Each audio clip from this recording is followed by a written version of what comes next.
I left my iPad in San Francisco. Nice paraphrasing.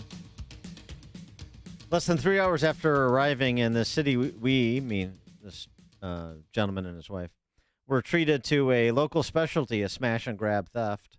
My wife and I exited an exhibit on Tudor, England at the Legion of Honor Art Museum in bucolic Lincoln Park to discover a rental car's backseat windows had been shattered and the satchel containing my iPad snatched. You were lucky, a sympathetic local assured us that as we surveyed the damage.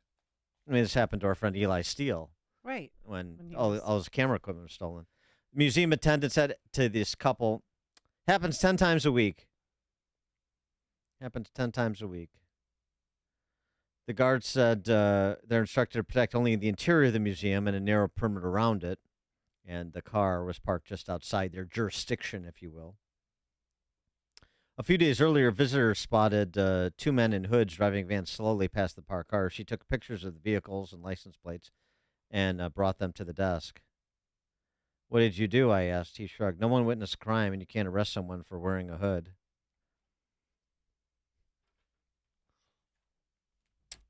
The next day, we visited the DeYoung Museum, which has underground parking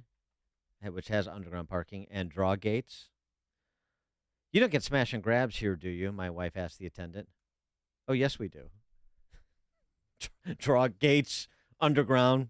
San Francisco also seeing a incredible spike in fentanyl-related deaths. 85 last month. The city has turned into a zombie apocalypse. That's what residents are saying. Well, when they had that Doom Loop tour that was sidelined, but gives you and it was intended as sort of a pointed social commentary, but it tells you where things are at. What about a little farther north, the land of the autonomous zone, Seattle? We were just talking to Bob Woodson about that Minneapolis official literally mugged by the reality of her defund, decarceration, non-prosecution policies when she was almost killed by carjackers in front of her kids. Now she's singing a different tune. Maybe Seattle's starting to sing a different tune as well, as compared to what they were saying back in the heady days of Jenny Durkin and the Summer of Love. Remember? Oh, yeah. Seattle Times reporting after summer debating a contentious drug enforcement bill, the Seattle City Council reversed course, voting 6-3 to allow the city attorney's office to prosecute knowing possession and public use of illicit drugs.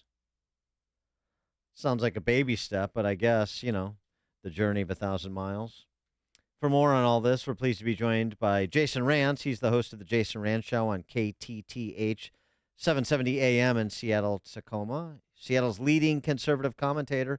He's got a new book on topic. What's Killing America Inside the Radical Left's Tragic Destruction of Our Cities. Jason, thanks for joining us again. Appreciate it. Yeah, thanks for having me.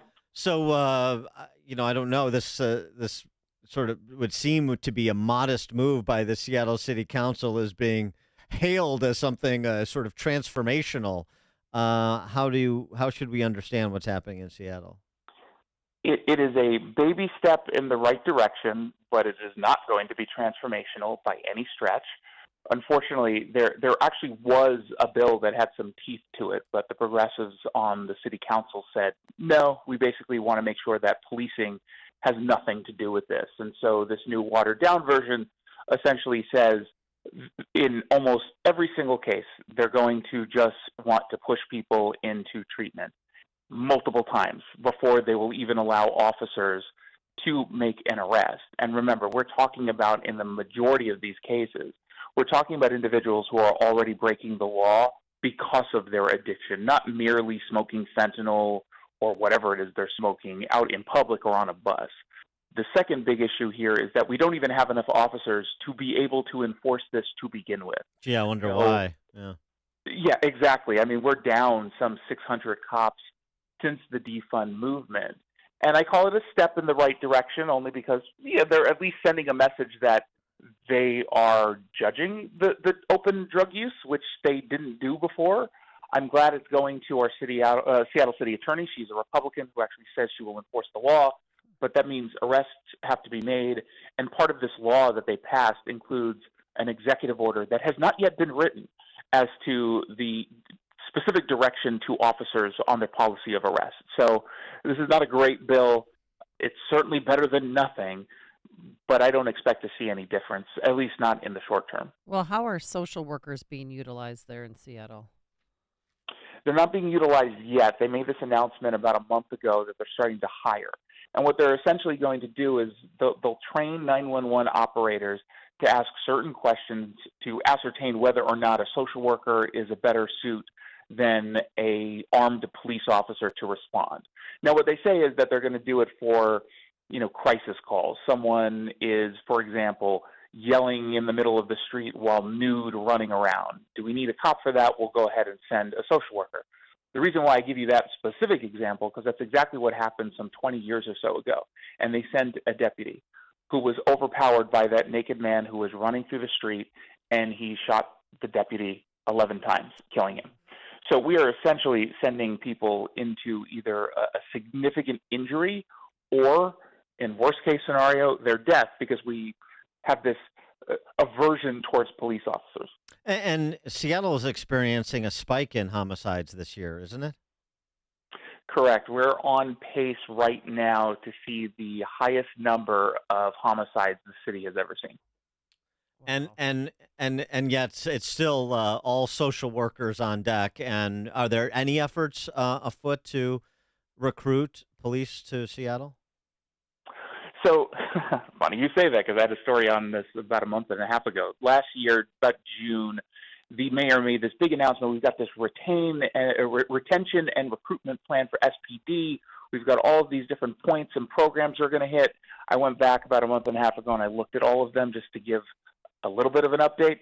About 75% has not started or have been completely abandoned. So they're not really doing anything. And as a result, we continue to lose way more cops than we do recruit them. Do you, is there conversations that you're a part of? And, obviously you've got residents there call into your show. Where, I assume it's like Chicago. All these cities are basically going through the same thing to varying degrees and with the same sort of profile of politician. They just have different names. So, what's different in Seattle versus Portland versus San Francisco versus Chicago versus New York versus Baltimore? Is there anything, do you think, that's unique going on in Seattle that's not going on in these other cities? Or is it just, everybody is having to learn the hard way, and they're apparently slow learners about the choices we've made for political leadership and the policies they've imposed and the consequences they throw off?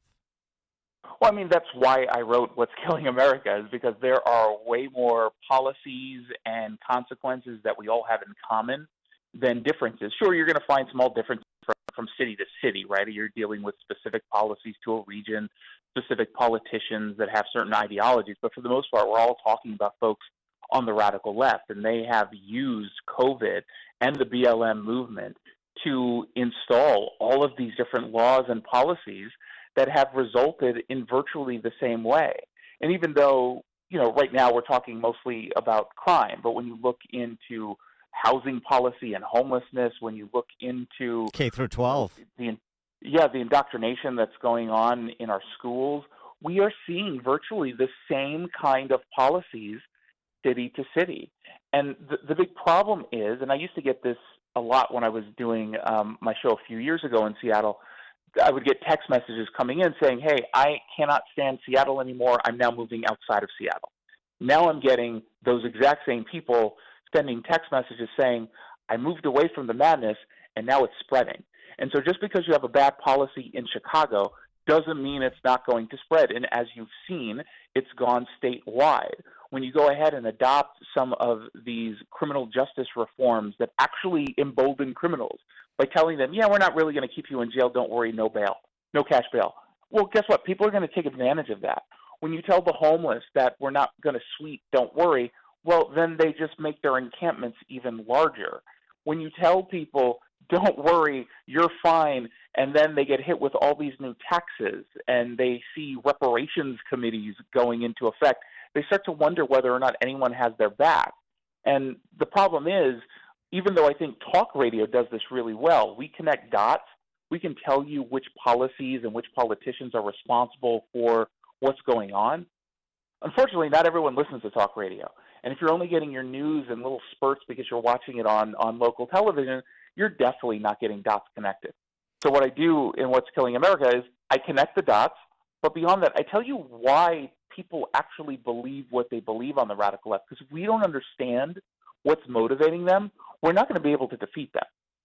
And what do you think the primary mover is? A primary mover for them is driven by an ideology that is obsessed with identity.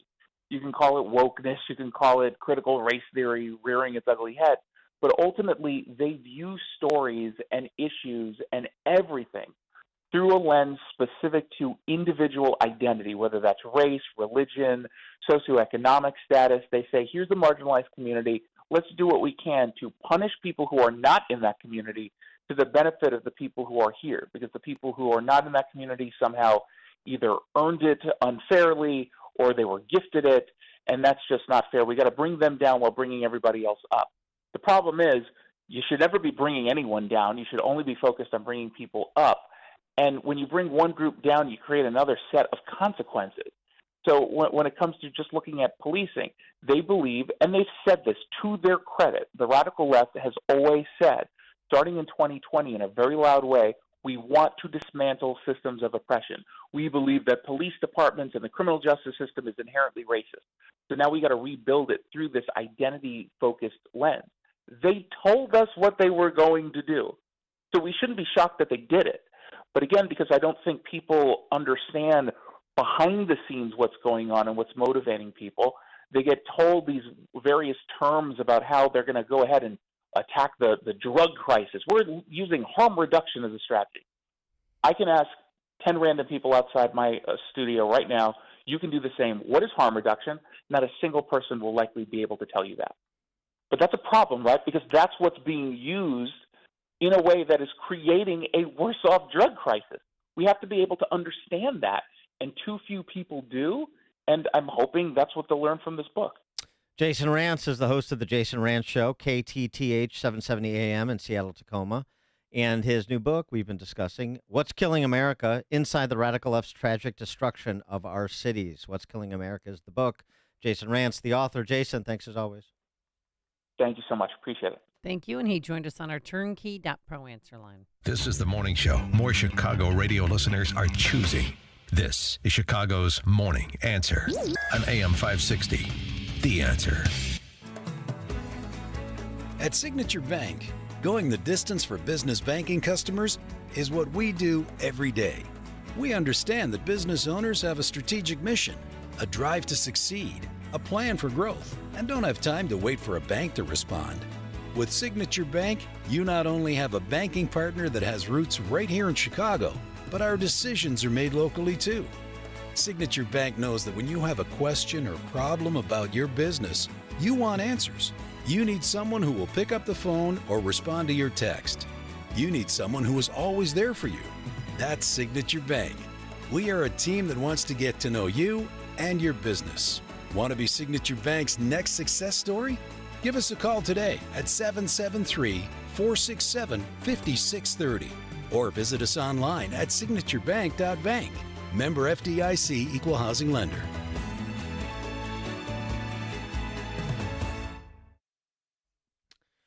Weather's cooling down, but the savings are heating up at Wilkins Mazda in Elmhurst. Dan Proft here. If you're looking for a new or pre-owned Mazda, you need to visit Wilkins Mazda in Elmhurst. You'll find the Mazda you want, and the price you see is the price you get. There's no games, no gimmicks. Right now is a great time to buy a new Mazda with limited time incentives that only come around once a year. You can lease a 2023 Mazda CX-30 for $289 a month, or a 2023 Mazda CX-5 for $315 a month, or for $539 a month, lease the all-new 2024 Mazda CX-90. All lease terms 33 months with $39.95 down, plus tax, title, license, and the $324.24 dock fee, with approved credit through Mazda Capital Services for qualified buyers.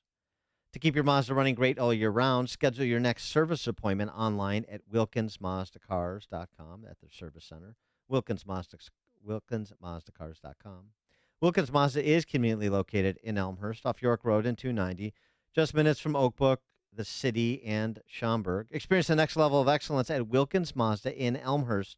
Visit WilkinsMazdaCars.com and see dealer for details. Rick here from Forever Remodeling. You probably heard me talk about how our unique design-build process removes the normal problems of hiring a design and construction company separately. But just don't take my word for it. Listen to these customer reviews. Kelly W. says, from consultation to design to construction, my remodel flowed seamlessly. Adity J says, we were thrilled to have a full-service remodeling firm take all the guesswork out of our project. And Caesar V says, Forever Remodeling made what could have been a very stressful project extremely easy for us. They finished on time and did amazing work. Kitchens, bathrooms, basements, additions,